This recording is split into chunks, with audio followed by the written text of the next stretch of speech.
Pace bene, masih di mea culpa.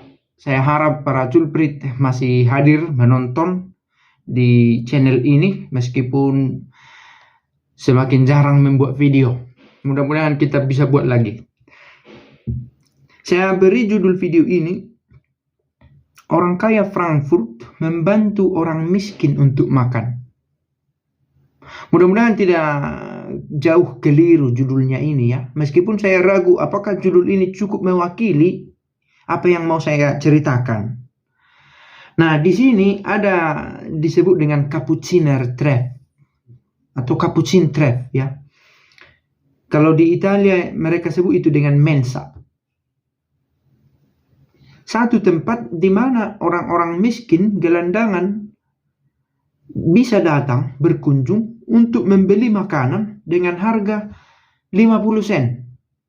Sebenarnya 50 sen itu hanya sebuah simbol saja untuk mengatakan bahwa memang yang makan adalah yang bekerja, yang membayar. 50 sen itu tidak ada nilainya sebenarnya untuk membeli sarapan. Satu setengah gelas satu cangkir istilahnya ya, kecil begini kopi itu bisa 2,7 euro. Tapi di sini 0,5 euro untuk sarapan. Ada minuman, ada roti dengan irisan dagingnya, keju, sudah ada. Nah, proyek ini awalnya diawali oleh Capucin di sini.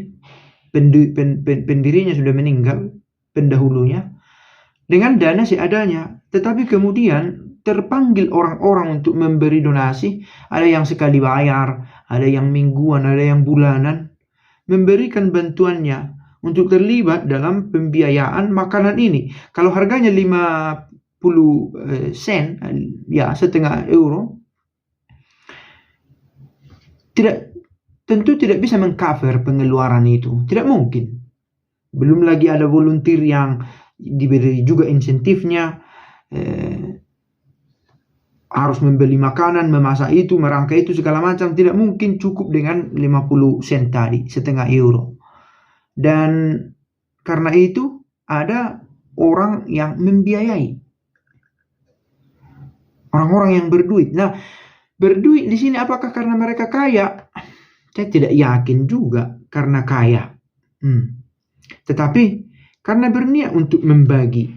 Satu, yang kedua, apa kaya? Lebih dari yang dia butuhkan, yang dia miliki barangkali.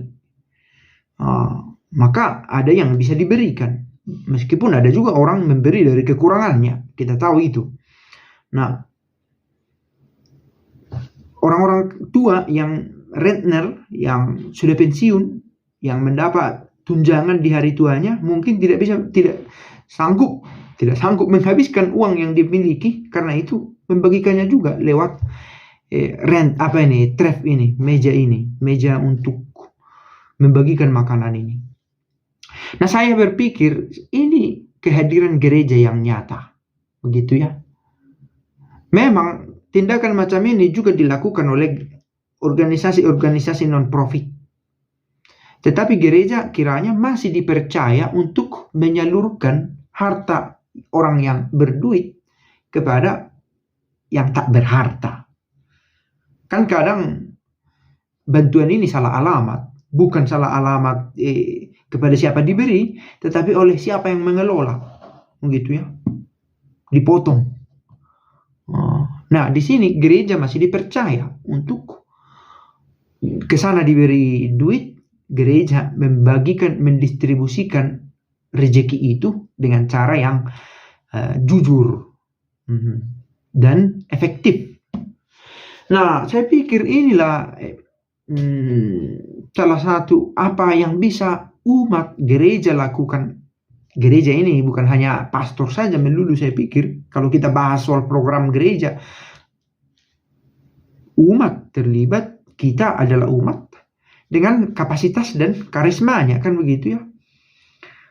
Ada yang tidak memiliki banyak waktu untuk terlibat dalam mensa itu, tapi punya uang. Nah, dia memberi uang. Ada yang punya waktu, tenaga, tapi tak punya uang untuk dibagi. Dia menjadi volunteer. Ada yang punya kuasa, tapi tak punya uang. Kuasa untuk melayani, untuk memanggil orang, untuk menggerakkan. Pastor, kan ada kuasa itu. Kuasa di sini bukan dalam makna negatif menguasai, tetapi menguasai di sini menggembalakan. Nah, sebenarnya kekuatan ini bisa dihimpun menjadi jalan untuk mewujudkan gereja lebih aktual di masa kini. Dan saya melihat, entahlah, di kampung saya, orang miskin, semiskin-miskinnya, tidak ada yang sampai tidur di jalanan, kecuali karena kewarasan berkurang, begitu ya. Selalu saja ada tempat untuk bernaung. Masih jauh lebih memprihatinkan kemiskinan di kota besar seperti yang saya kunjungi ini daripada di kampung, sekurang-kurangnya kampung saya. Karena pertetanggaan, hal ikhwal tentang tetangga masih sangat kuat, saling membantu di kampung. Oh, itu kan satu marga kita, masa kita biarkan malulah kita satu rumpun kita tidak makan. Oke, dibantu. Kalau di sini orang, saya pun jadi ikut karena sistem, karena bagaimana di perantauan banyak faktor. Sudah kita lihat mengerang di jalan itu ya, mengerang. Tapi memang harus kita cermati juga, mengerang karena apa? Ada karena minuman. Saya pernah panik juga melihat orang kan di jalan, di depan toko, telungkup, gerimis. Bah, saya panggil dengan waktu itu, bukan di sini, tapi di sini saya juga pernah lihat telungkup, tergeletak, tetapi saya yang sudah pengalaman melihat hal serupa, oh dia ini mabuk atau karena alasan lain. Tapi pertama itu panik karena, bagaimana orang membiarkan ini? Dengan bahasa Italia yang terbata-bata, saya memanggil polisi yang patroli dengan mobil. Rupanya polisi juga sudah terbiasa. Oh oke, terima kasih sudah memberitahu, bisa kami atasi katanya, tapi membiarkan. Sudah pengalaman juga bahwa ternyata orang itu yang telungkup itu, yang jatuh itu karena mabuk. Dan siangnya dia sudah duduk-duduk meminta koin dari orang untuk kebutuhannya. Untuk kebutuhan saya katakan. Bukan selalu untuk makanan, karena bisa saja untuk minuman. Karena dia sudah minuman menjadi kebutuhannya. Nah, orang-orang macam itu kesulitan untuk memanage, katakanlah keuangan. Dikatakan itu kan, sebenarnya dia punya uang, tapi dia tidak punya kemampuan memanage. Harusnya dia punya kemampuan memanage uangnya. Persoalannya dia tidak punya kemampuan itu. Karena kalau dia punya, dia tidak mungkin jadi gelandangan. Nah, karena itu, salah satu fungsi kehadiran TREF itu adalah memberikan mereka makanan, juga memberi konseling. Jadi di sini ada yang memberikan pendampingan secara psikologis tanpa bayar untuk konsultasi. Tapi orang yang mendampingi ini, katakanlah psikolog atau psikiater, psikolognya, mereka digaji dari donasi-donasi yang dihimpun oleh fondasi ini tadi.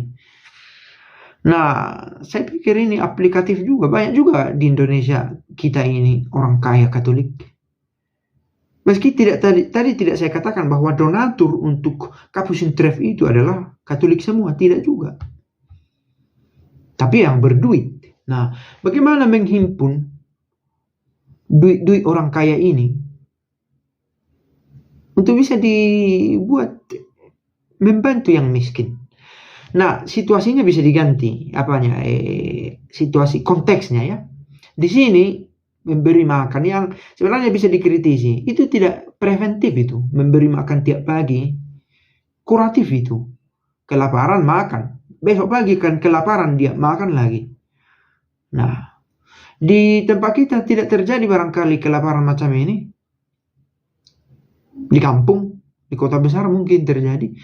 Tapi bantuan bisa tetap dilangsungkan, disalurkan. Mungkin dengan pemodalan, bibit tanaman atau untuk berdagang atau hal lain. Dan gereja saya pikir sudah berubah wajahnya saat ini. Tidak lagi pastor sentris. Semua harus oleh pastor. Umat yang memiliki uang, memiliki inisiatif, juga memiliki karya dalam gereja. Nah, yang dibutuhkan adalah animasi. Yang oleh ini menjadi tanggung jawab para pastor juga tentu. Menyuarakan seruan-seruan kenabian itu. Itu saya pikir sebuah pemikiran saja. Mana tahu ada yang orang kaya. Orang kaya sekali lagi kita maknakan yang kebutuhannya, yang hartanya jauh melampaui kebutuhannya. Itu orang kaya saya pikir. Karena kalau orang merasa butuh terus merasa kurang, itu orang miskin kan. Saya harusnya beli ini, beli itu, beli ini, beli itu. Tidak ada duit. Tidak cukup. Tak berkecukupan. Miskin. Ada orang 10.000 uang jajannya setiap hari.